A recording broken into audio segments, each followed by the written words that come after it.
Bismillahirrahmanirrahim. Assalamualaikum warahmatullahi wabarakatuh. Selamat malam guys. Malam ini saya kembali menjumpai teman-teman saya yang saya cintai, baik di Facebook ataupun di media sosial yang lainnya. Seperti biasa, saya memang mempunyai kewajiban membawakan podcast bela negara, nasionalisme, dan menyebarkan Islam dalam bingkai rahmatan lil alamin. Oke guys, kali ini saya ingin membacakan surat Al-Ahzab ayat 59 ya. A'udzubillahi minasyaitonirrajim. Bismillahirrahmanirrahim. Ya ayyuhan nabiyyu qul li azwajika wa banatika wa nisa'il mu'minina yudnina alaihna min jalabibihin alaika adna ayyurafna fala yu'zan wa kana lahu ghafurur rahim, yang artinya sebagai berikut. Hai Nabi, katakanlah kepada istri-istrimu, anak-anak perempuanmu, istri-istri orang-orang mukmin, hendaklah mereka mengulurkan jilbabnya ke seluruh tubuh mereka. Yang demikian itu supaya lebih mudah dikenal, karena itu mereka tidak diganggu, dan Allah Maha Pengasih lagi Maha Penyayang. Di sini dijelaskan mengenai masalah jilbab ya, dan ayat mengenai jilbab ini juga banyak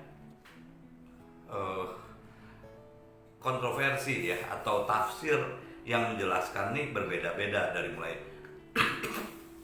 tafsir Al-Muyasyar dari Kerajaan Arab Saudi, kemudian tafsir As-Sa'di dari Syekh Abdurrahman bin Nasir yaitu pada abad ke-14, dan An-Nafahat ya Al-Makiyah pada abad ke-14 Syekh Muhammad bin Sholih Asyawi, dan tafsir Kementerian Agama Republik Indonesia.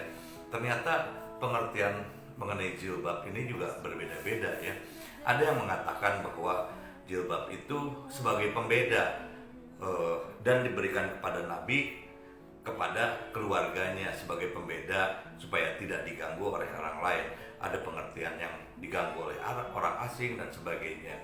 Nah, di dalam perjalanan itu juga ada sebagian orang yang mengatakan bahwa, ulama yang mengatakan bahwa itu adalah disesuaikan dengan zamannya. Pada saat itu orang-orang yang tidak menggunakan jilbab itu adalah dianggap seorang budak ya, sehingga pada saat itu budak memang boleh digauli oleh orang-orang yang memilikinya. Nah, inilah yang merupakan sebuah kontroversi ya.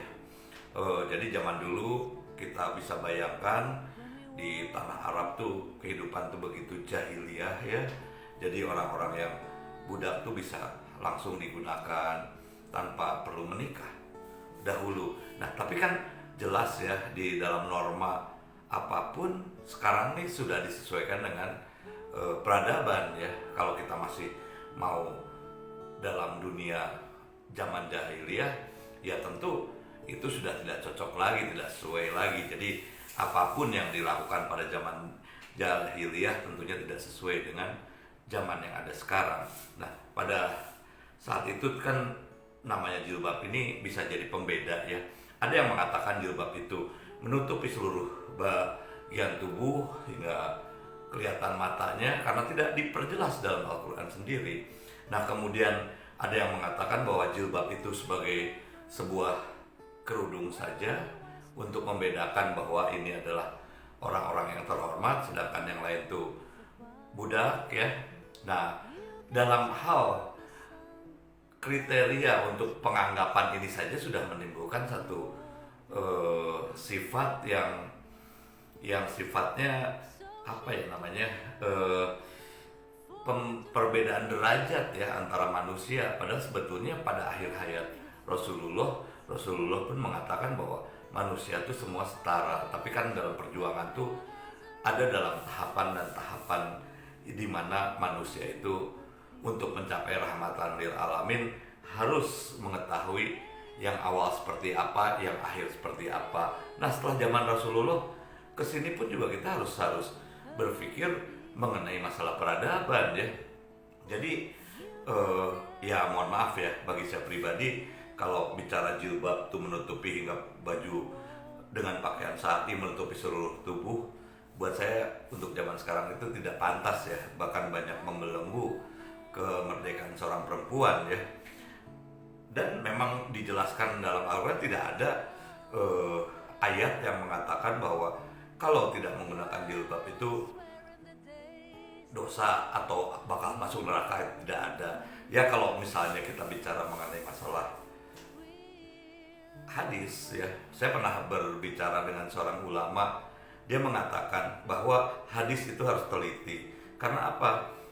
Saya sendiri punya anak 5, kata si ulama tersebut, dan masing-masing ulama itu menceritakan apa pesan saya kepada orang lain itu berbeda-beda semuanya. Nah, jadi pandangan yang benar tuh kita pegang dari Al-Quran. Nah, kalau ada satu ayat yang kita ragukan, kita nggak usah pertentangkan perbedaannya, kita merasa benar dan sebagainya, nggak perlu, karena Islam itu rahmatan lil alamin.